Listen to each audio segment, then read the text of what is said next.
বৈষম্য বিরোধী ছাত্র আন্দোলনে নিহতের পরিবারে এখন শুধুই হতাশা আর আক্ষেপ।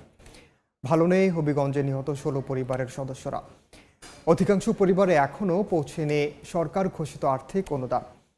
আর আহতরা কেউ কেউ ভিটে বাড়ি ও গোয়ালের গরু বিক্রি করে জোগাড় করছেন চিকিৎসার খরচ। রাশেদ আহমদ খানের তথ্য ও ছবি নিয়ে রিপোর্ট। অনেক সময় রাত্রে কান্দে উঠে আমার ভাইয়া দিয়ে আনা ভাইয়া আনা, অনেক সময় কান্না করে ভাইয়া আমার লাগে মজা লইয়া গো ভাইয়া। অনাহারে অর্ধাহারে বেঁচে থাকার লড়াই চলছে জুলাই বিপ্লবে নিহতের অধিকাংশ পরিবারে। প্রিয়জনকে হারিয়ে মুষড়ে পড়েছেন স্বজনরা।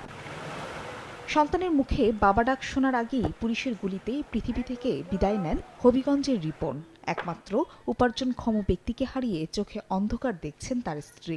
ব্যক্তিগত সাহায্য সহযোগিতা নিয়ে চলছে অভাবের সংসার। আমার শিশু বাচ্চা মারা গেছে, আমার শিশু বাচ্চার উপযুক্ত বিচার আমরা পাই। আমরা কোনো অনুদান কোনো সরকারি আমরা পাইছি না। আমার প্রতি কত সব কথাবার্তা দিয়ে আমার কত সুন্দর বুঝাইতো। এই ছেলেটার দ্বারা আমরা চলছি। এখন আমরা গরিব মানুষ, আমরা দিনমণি আনি হাই। ছাত্র জনতার আন্দোলনে পুলিশ ও নিষিদ্ধ ছাত্রলীগের তাণ্ডবে হবিগঞ্জে ১৬ জন প্রাণ হারিয়েছেন। এর মধ্যে একজন পুলিশ ও একজন সহকর্মীকেও পিটিয়ে হত্যা করা হয়েছে। আহত হয়েছেন অন্তত শতাধিক ছাত্র জনতা। আহতরা কেউ কেউ ভিটে বাড়ি ও গোয়ালের গরু বিক্রি করে জোগাড় করছেন চিকিৎসা খরচ।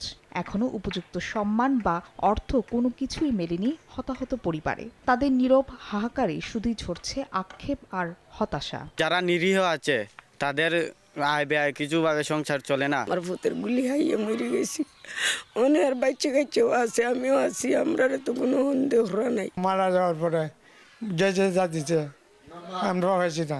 বৈষম্য ছাত্র আন্দোলন যারা শহীদ হয়েছেন তারা খুব দ্রুত তাদের ত্রাণ সহায়তা কার্যক্রম বা অন্যান্য যে সরকার থেকে সহায়তাগুলো যেগুলো পাওয়ার কথা সেগুলো তারা দ্রুত পেয়ে যাবেন এবং এগুলো চলমানও রয়েছে। বৈষম্য বিরোধী আন্দোলনে হবিগঞ্জে মামলা হয়েছে ১৮টি, এর মধ্যে থানায় ১৬টি ও আদালতে ২টি। সময় সংবাদ, হবিগঞ্জ।